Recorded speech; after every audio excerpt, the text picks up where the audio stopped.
मैंने जिस मकसद के लिए तुम्हें गिरफ्तार किया था वो पूरा हो गया। मैं समझा नहीं साहब जी।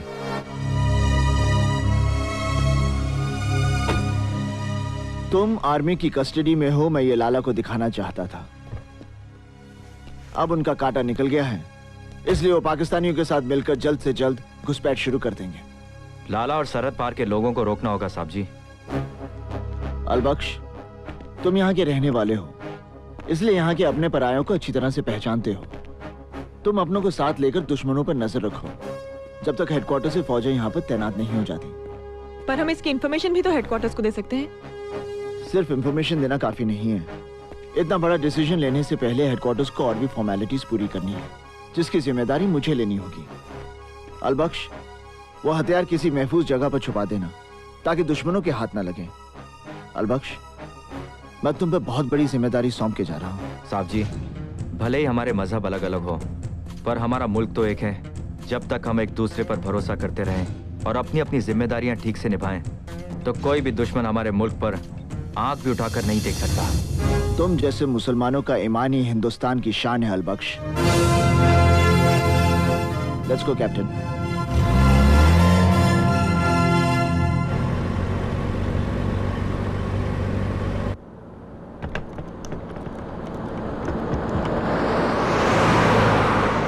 आर्मी इंटेलिजेंस और रॉ किसी ने भी आतंकवादियों के बारे में कोई रिपोर्ट नहीं दी है, और ना ही बॉर्डर पर कोई आर्मी मूवमेंट या प्रॉक्सी वॉर जैसी सिचुएशन की कोई रिपोर्ट है। सर, आर्मी इंटेलिजेंस और रॉ किसी इंफॉर्मेशन को देने में नाकामयाब हो जाएं, तो क्या हम लोग हाथ पे हाथ रखकर बॉर्डर की तरफ से बेफिक्र हो जाएंगे? सॉरी मेजर, मैं सिर्फ एक तुम्हारे कहने से इतनी बड़ी तादाद में फौजी ताकत बॉर्डर पर नहीं भेज सकता।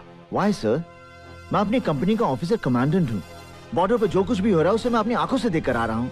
इसके बावजूद मुझे मेरी बटालियन की मदद नहीं मिलेगी, क्योंकि तुम एक ऐसे आदमी पर यकीन कर रहे हो मेजर प्रताप, जो कल तक हमारे दुश्मनों से मिला हुआ था। इस इंफॉर्मेशन के पीछे कोई साजिश भी तो हो सकती है। अगर मैं देशभक्त और देशद्रोही में फर्क नहीं पहचान सकता तो मुझे आर्मी से रिजाइन कर देना चाहिए sir. Don't get emotional major Pratap. देखो, मैं इतने जवानों का रिस्क नहीं ले सकता। बर्फीले तूफान और एवलांचेस में मैं अपने जवानों को झोंक नहीं सकता। उसकी पूरी जिम्मेदारी मैं अपने ऊपर लेता हूं सर। अगर एक भी जवान एवलांच या तूफान में मेरी वजह से मारा गया, you can court martial me sir.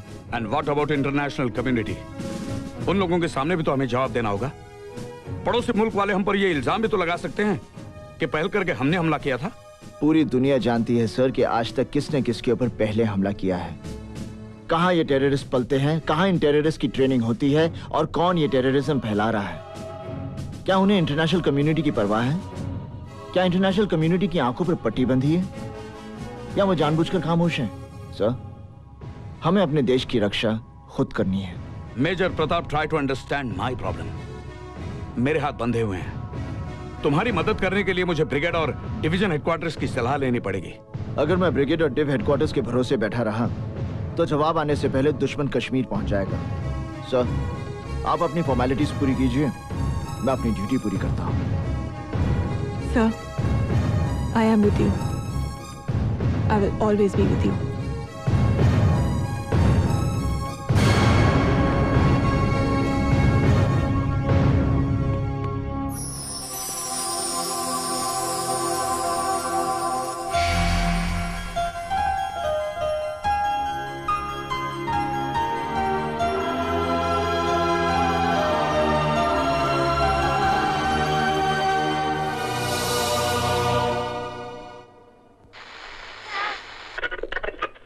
नमस्ते और आदाब। फौजी भाइयों, आज का पहला गीत इनकी फरमाइश पर हवलदार अब्दुल कादिर, सूबेदार दान सिंह और राजपूत रेजिमेंट के कैप्टन दिलेर सिंह, नायब सूबेदार की तरफ से हवलदार बख्तियार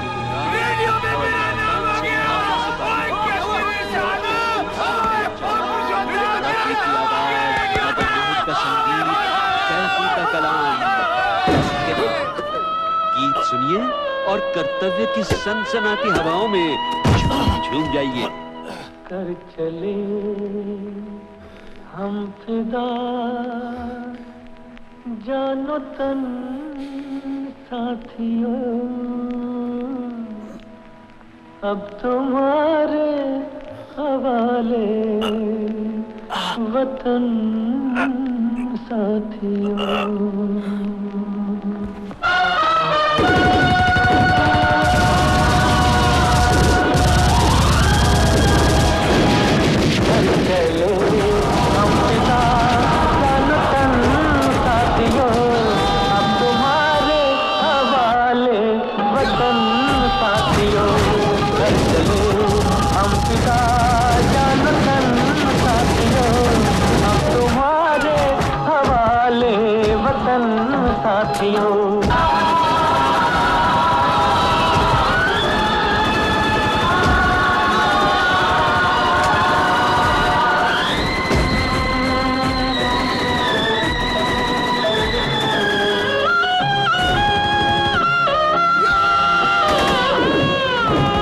सांस थमती गई, नब्ज जमती गई, फिर भी बढ़ते कदम को न रुकने दिया।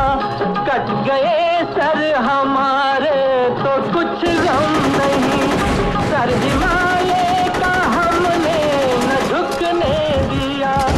मरते मरते रहा बाजुपन साथियों, अब तुम्हारे हवाले वतन साथियों।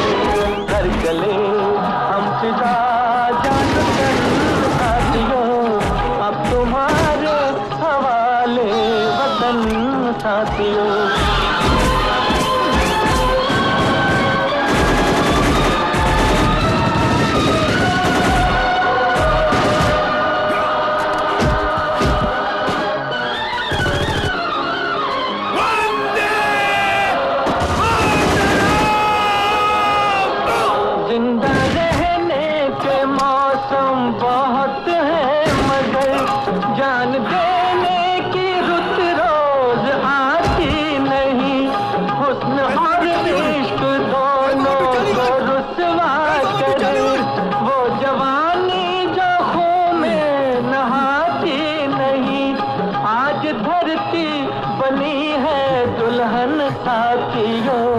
अब तुम्हारे हवाले वतन साथियों।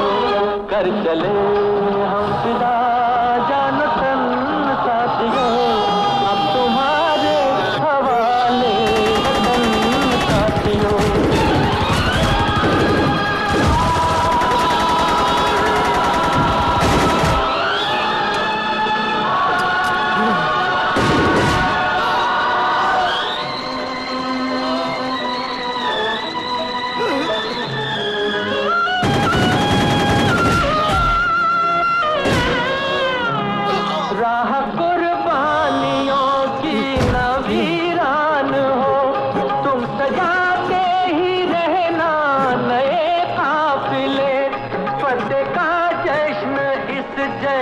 के बाद है जिंदगी मौत से मिल रही है गले। बांध लो अपने सर से कफन साथियों, अब तुम्हारे हवाले वतन साथियों। कर चले हम फिदा जान तन।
साहब जी, साहब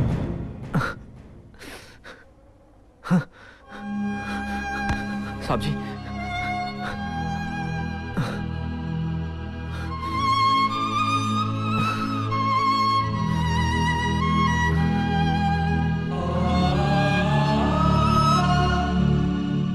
लाला, तुमने तो कहा था कि अलबख्श को मेजर प्रताप सिंह ने गिरफ्तार कर लिया है, लेकिन वो तो वादियों में मौत का साया बन के घूम रहा है।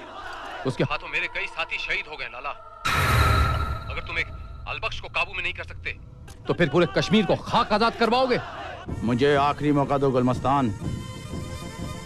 अलबख्श का जनाजा नहीं उठेगा, वो जिंदा दफन होगा मेरे हाथों, और हमें आजादी मिलेगी। इंशाअल्लाह हम कामयाब होंगे। आमीन सुम्मा आमीन। खुदा हाफिज लाला। खुदा हाफिज।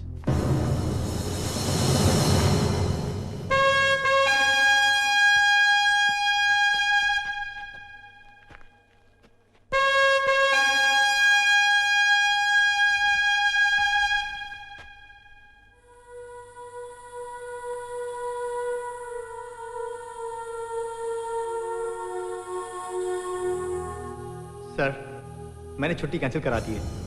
मैं गांव नहीं जाऊंगा। इस माँ को छोड़कर अब उस माँ के पास तभी जाऊंगा जब वो मुझे बुलाएगी। ओए, एक फौजी अपनी लाइफ में दो ही तरह से मशहूर हो सकता है, या तो उसे परमवीर चक्र मिल जाए या उसका नाम रेडियो पर आ जाए। और जब तुम लोग मेरी पसंद का गाना सुनोगे तो सुनते रह जाओगे। हाँ,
अलबख्श, हमारा ट्रांसमीटर बर्बाद हो चुका है।